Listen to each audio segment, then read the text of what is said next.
Mi želimo da najkasnije u januaru 2014. počnu pregovori za pridruživanje Srbije porodici evropskih zemalja i to na način da Srbija može brzo zauzeti svoje mesto koje mora imati u Evropi. To je u ekskluzivnom intervjuu za RTV pored ostalog rekao ambasador Italije u Srbiji Giuseppe Manzo i još jednom ponovio da Italija bezrezervno podržava evrointegracije Srbije. Dinamična poseta otvorena je na crvenom tepihu ispred Italijanskog kulturnog centra u Novom Sadu.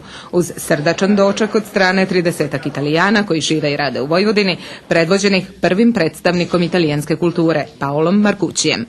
Privredna, kulturna i naučna saradnja Novog Sada i Vojvodine sa italijanskim gradovima i regijama bile su teme razgovora u odvojenim susretima sa predsjednikom pokrajinske vlade Bojanom Pajtićem, predsjednikom Skupštine Vojvodine Ištvanom Pastorom i gradonačelnikom Milošem Vučevićem. Ambasador Italije najavio je i nove investicije, a kao zanimljiv poligon za ulaganja izdvojio vojvođanski agrar.